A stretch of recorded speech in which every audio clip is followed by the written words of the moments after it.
generación quiere aprender de historia, pero también escribirla. Queremos hablar de política e incidir en ella. Queremos escuchar, pero también ser escuchados. Foro 89.5, con Paco Vallejo y Manuel Galván. La historia es nuestra y la hacen los pueblos.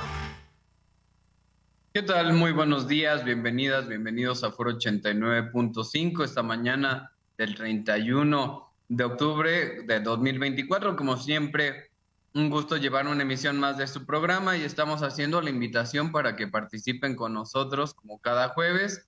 El día de hoy estamos grabados, pero por supuesto que podemos empezar la siguiente semana dándole lectura a sus diferentes comentarios y posiciones sobre lo que hablemos en este programa. Buenos días, Manu, ¿cómo estás? ¿Qué tal, Paco? Muy bien, gracias, buenos días. Saludos a todo el auditorio. Pues bueno, el día de hoy no queremos dejar pasar algo que sucedió precisamente en el estado, en nuestra ciudad, el pasado viernes 25 de octubre, después de que se había hecho saber que se iba a llevar digamos, un programa por parte del gobierno del estado de ordenar el centro histórico, pues algunos colectivos, algunos indígenas que están haciendo sus ventas en el centro de la ciudad, se intentaron manifestar terminando reprimidos de forma, pues me parece muy fuera de lugar, ¿no? Con uso de violencia, con uso de perros, ¿no? Que acabaron mordiendo a las indígenas que estaban ahí, había niños, y bueno, a fin de cuentas, pues una actitud bastante reprobable por parte de las autoridades de nuestro estado. Un abrazo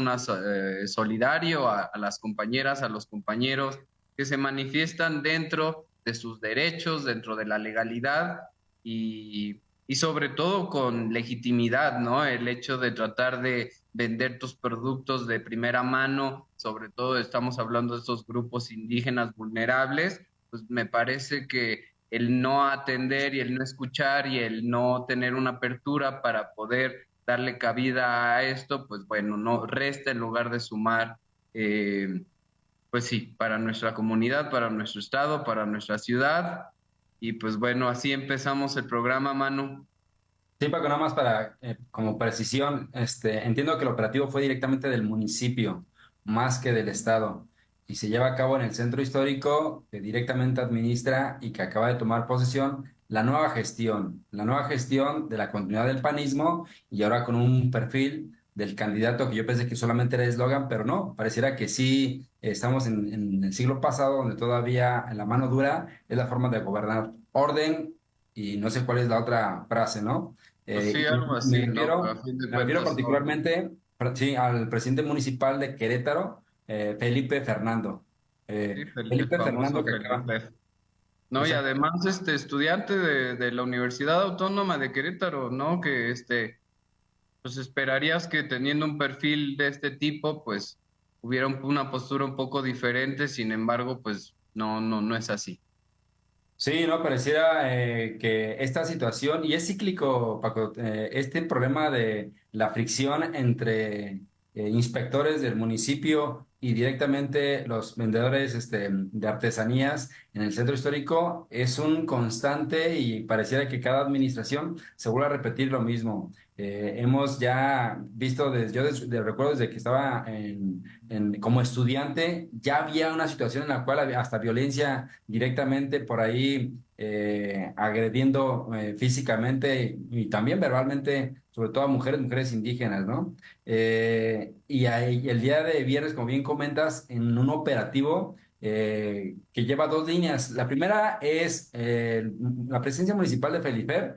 Argumenta que ellos acaban de colocar un nuevo lugar, un espacio, precisamente para que puedan colocarse y dejar el centro histórico, dejarlo bonito, lo pone entre comillas y comillas grandes, Ello, ¿no? bonito, bello bajo el concepto panista de orden. Y bajo ese argumento las mandan a un lugar totalmente ajeno, fuera del tránsito, fuera del espacio turístico. Ya Aislado. existe uno que es un lugar olvidado, es hasta tétrico el lugar, no tiene ninguna inversión, no tiene ninguna conexión.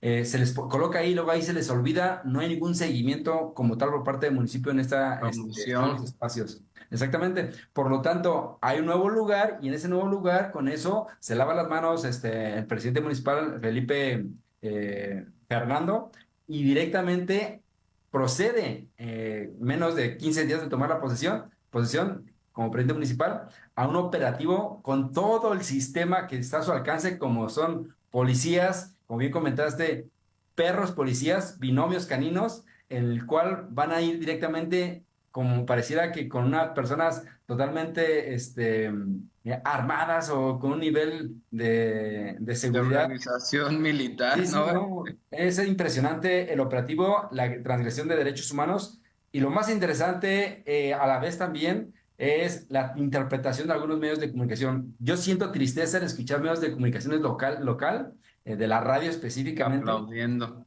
aplaudiendo, diciendo, no, artesanos, no se dejen por los comentarios o lo que les dicen los partidos de oposición. Son los que los calientan y después de que los calientan, ahí están las situaciones, ¿no? Y diciendo, solamente fue un operativo de rutina.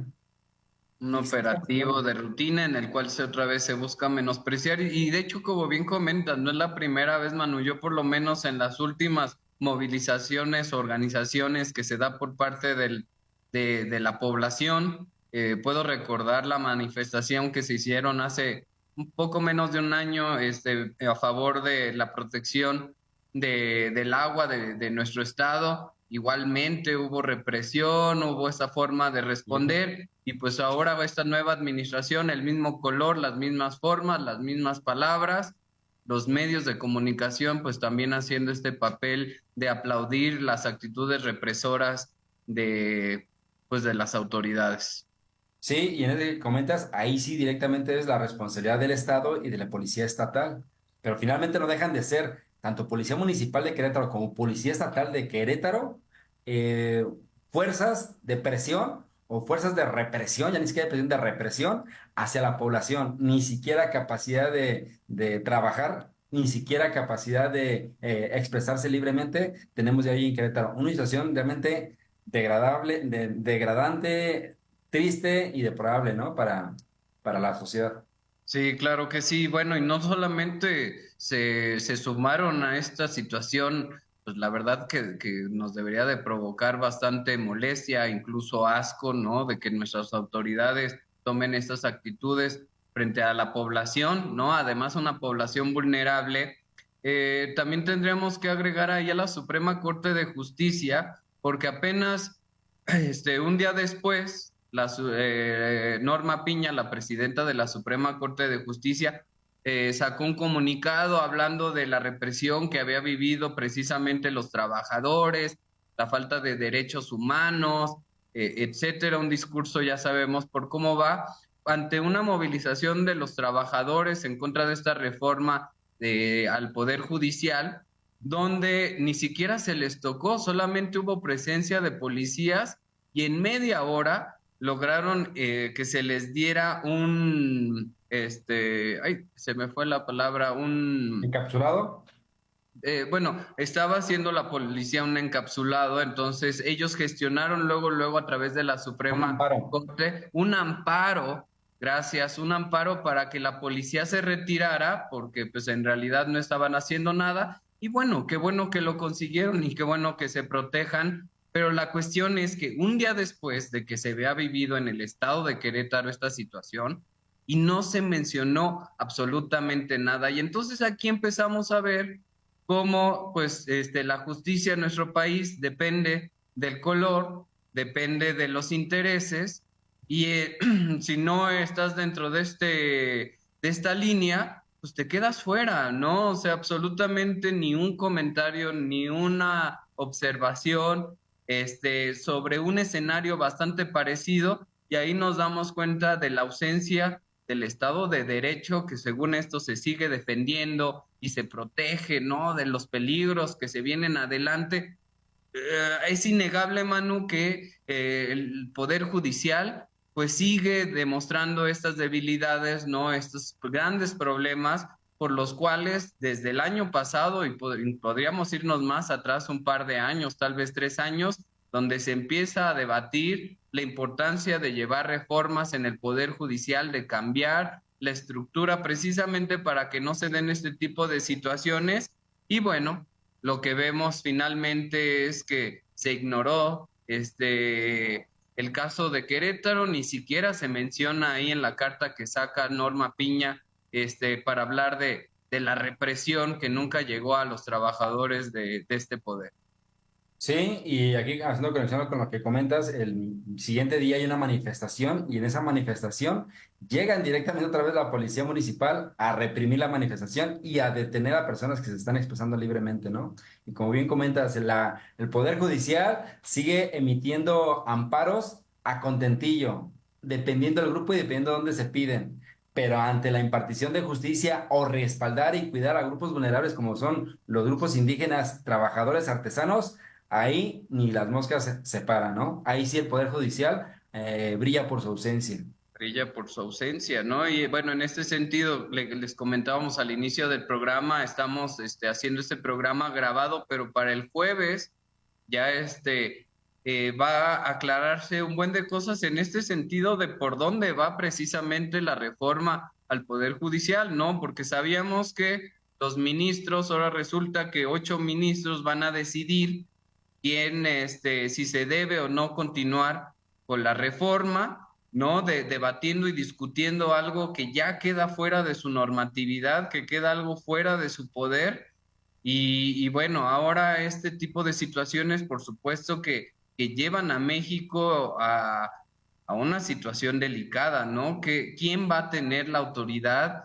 ¿Por dónde se va a ir? ¿A quién se debe de escuchar? Porque lo que puede empezar a suceder es que se van a trazar dos caminos. Uno que dice que no puede avanzar esta reforma, que no puede hacerse la planeación desde los institutos encargados, en este caso el INE, ¿no? Para promover lo que es el voto de los jueces, ministros eh, Magistrados. y magistrados. Y entonces ahora el poder legislativo y ejecutivo, legislativo y ejecutivo dicen, bueno, ellos como están fuera de la legalidad, los vamos a ignorar y vamos a continuar, pero sí está esto bastante delicado, ¿no? Porque ¿hasta dónde va a llegar? ¿Qué va a pasar con esta situación? Sí, yo creo que no podemos hablar todavía de lo que han comentado como crisis constitucional, pero creo que sí estamos en la antesala, ¿no? Se siguen dando los elementos y de ambos lados. En este caso, el oficialismo por parte de Morena desde la Cámara de Diputados, en lugar de abonar o tratar de apaciguar la situación, agrega nuevos cambios y nuevas reformas. Ahora un nuevo elemento que se llama la supremacía constitucional, ¿no? Lo pongo entre comillas, en el cual quieren dejar en la ley que la Suprema Corte como tal no toca y no puede validar ninguna reforma constitucional. Y ¿Quieren yo dejar claro lo que ya está en la Constitución, Manu? Sí, pero yo aquí creo que en este punto, Paco, sí es como extremo por parte de Morena, porque no cede y en lugar de ceder, aprieta más. Y luego tenemos del otro lado la Suprema Corte, en la cual, a través de este un nuevo proyecto que acaba de llegar por parte del magistrado Luis Aguilar, en el cual propone que nada más algunos puestos sí se reelijan y otros no, y que él se suma a los que se hayan renunciado a una renuncia masiva anticipadamente, ¿no? Sí, Como para tratar de esto que expresar. comentas es importante, ¿no? Ya los 8 ministros que el próximo año no participarían en las elecciones, de hecho algunos ya terminan su periodo, como ministro del que acabas de hablar, que fue el que impulsó el que se detenga la reforma, renuncian, pero renuncian, vean también la forma tan mañosa de hacerlo, renuncian después de tomar esta decisión. Entonces, tal vez decidan que la reforma no puede continuar, ¿no? A pesar de que sabemos que el, el constituyente, esta habilidad que tiene la organización ciudadana, ¿no? Porque hay que recordar que todos estos personajes que están en el poder legislativo, tanto en las cámaras nacionales como en las locales, pues llegan a través de la votación del ciudadano, ¿no? Y entonces para lograr reformar se necesita 2/3 en la Cámara de Diputados, 2/3 en la de senadores y tener esta decisión en más de la mitad de los estados que conforman a nuestra república. Entonces, el hecho de que ahora estén pisoteando esto, porque además hay que decirlo, o sea, cuando se hicieron las reformas que permitían el outsourcing, cuando hicieron las reformas que permitían la venta de pues los recursos energéticos, ¿no? Que se privatizara el petróleo, que se privatizara la electricidad, que se privatizaran los trenes, que se privatizara prácticamente todo. Nunca se dijo nada por parte de la Suprema Corte de Justicia y ahora que se está buscando hacer un cambio, una cosa diferente, pues están llegando a este exceso, a este abuso, donde ellos de plano están decidiendo detener pues algo que estaba siendo promovido no solamente desde Morena, que hay que recordarlo, ¿no? O sea, la votación que se alcanzó en las últimas elecciones fue de compañía, ¿no? De lo que se vino promocionando, de lo que se vino pidiendo desde las elecciones, ¿no? No fue oculto el que se buscara reformar al Poder Judicial y la población salió masivamente a apoyar esta decisión. Entonces, pues sí, ahora será muy interesante ver qué va a pasar, si también por ahí se va a aceptar la renuncia de estos magistrados, porque también salió Noroña a decir bueno, una cosa es que manden su carta y otras que se les acepte, pero ¿con qué intención buscarían renunciar antes de las elecciones estos magistrados? Una de esas está en el transitorio, ¿no? Y es para mantener toda su pensión al 100%, como renuncian, tenían que renunciar directamente porque de lo contrario pierden los derechos, ya que no estarían asumiendo o respaldando la nueva ley. Por lo tanto, si van a respaldar la nueva ley, tienen derecho a irse con su respectiva pensión, ¿no? Que vaya, nos van a costar ahí todavía el resto del tiempo mínimo de entrada 2 años con el 100% de su salario, aparentemente para evitar lo de las puertas giratorias en el cual se vayan a algún despacho o empresa en particular a asesorarlos con lo último del Estado desde el punto de vista legal, ¿no? De jurisprudencia.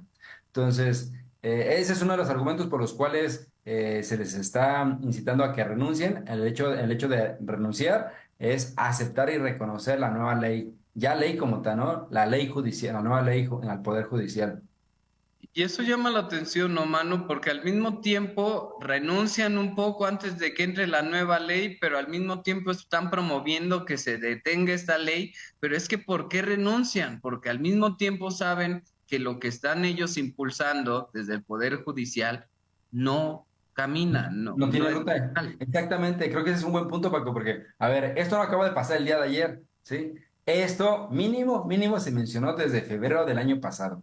Desde ahí debieron haber colocado sobre la mesa su posible renuncia, ¿no? Decir, a renuncia anticipada. Pero no, cuando ya ven que cada vez se va aproximando más, el reloj sigue corriendo, el reloj sigue corriendo, ¿sí? Y a la vez también pueden correr nuevos cambios de ley, como esto que comentábamos de trastocar un artículo en el cual la Suprema Corte no revisa ni valida ninguna reforma constitucional, y si entra y se aplica antes de los proyectos que van presentando cada uno de los magistrados, ya esos proyectos no tendrían sentido, porque se aplicaría una reforma complementaria a la ley ya vigente del Poder Judicial.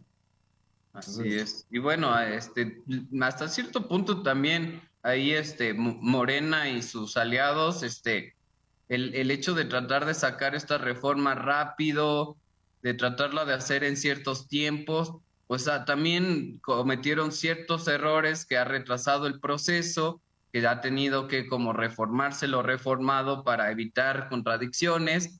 Y bueno, todo eso ha abonado también a darle argumentos a la Suprema Corte de Justicia para hasta cierto punto estar haciendo lo que hace, aunque pues bueno, ya lo dijimos, o sea, no está dentro de sus facultades de tener una reforma constitucional.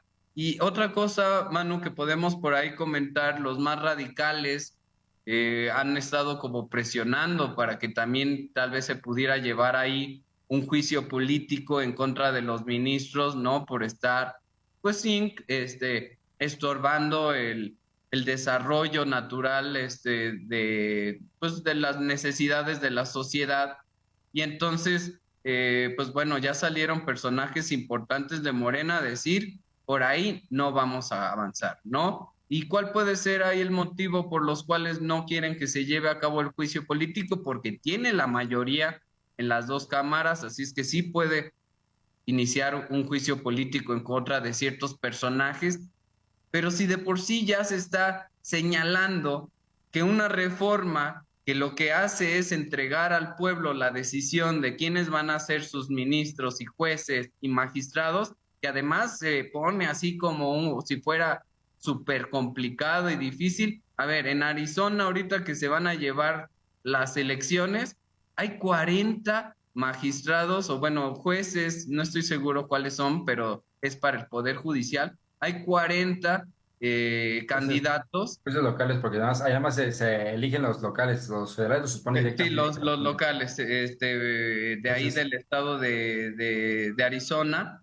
pero está el mecanismo, ¿no? Entonces, claro que se va a hacer difícil, claro que es diferente, claro que requiere que también la ciudadanía seamos mucho más participativos, conscientes, pero tampoco se puede negar un cambio debido a las dificultades, ¿no? Que pueda traer dicho cambio.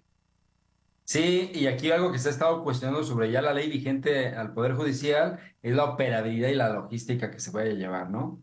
Ya comentamos en el programa anterior, el Tribunal Electoral, y eso creo que va a ser la pena el matiz. No es que haya avalado, que haya dado luz verde al INE. Tristemente, lo que dijo fue, a mí no me corresponde confirmar esta situación. Lo tiene que hacer la Suprema Corte de la Nación, ¿sí? Por lo tanto, si el tribunal se quita la bolita, el INE dice, pues yo continúo, estoy esperando a que me digan qué situación pasa. Entonces, creo que cuando pueda haber una crisis constitucional es Cuando cuando haya dos líneas. cuando hay dos líneas, cuando hay diferente, y eso lleva precisamente a diferente interpretación, significa que cada poder está interpretando la ley a contentillo. Y ahí ya no hay congruencia constitucional y hay una ausencia de Estado de Derecho, porque cada quien está conforme al poder a su propia línea. Y eso sí es preocupante. Sí. Tristemente se sigue estirando la liga por ambas fuerzas. No sabemos hasta dónde vaya a terminar esto. Aquí también vale la pena que directamente los que han estado vigilando, ahorita se me fue el nombre, el instituto encargado de vigilar y cuestionar al Poder Judicial, que también es la ministra presidenta como tal, es el como que contrapeso que ha empezado a ceder algunas cosas, ¿no? De hecho, es la razón por la cual la huelga terminó ya concluyendo y finalizando, ¿no? Precisamente por esta decisión del, ahí se me olvidó el nombre de este Sí, instituto encargado de vigilar, ¿no? Al Poder sí, que Judicial. vigila y es el que determina si están moviéndose dentro de la legalidad o no, ¿no? Entonces sí, pues bueno, se sigue complicando esto, veamos hasta dónde se va a estirar la liga. En estos días se va a estar definiendo cosas importantes porque muy probablemente el jueves que va a salir el programa se estará publicando lo que es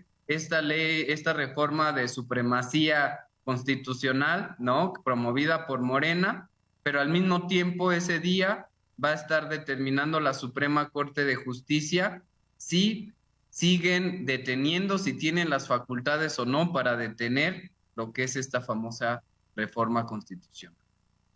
Pues se Sí, nos ha acabado entonces, un programa, Manu. sí, correcto. Este choque de trenes precisamente continúa, no sé si de trenes o como bien comentaba allí en Oroña, el tren contra el Bochito, ¿no? Pero bueno, se nos acabó el programa, esto va a continuar, hay que seguir analizando detalle a detalle y seguir desmenuzando lo que está pasando en este momento trascendental para la historia de México, ¿no? ¿Sabes qué? A mí me interesaría mucho escuchar la participación de todas y todos.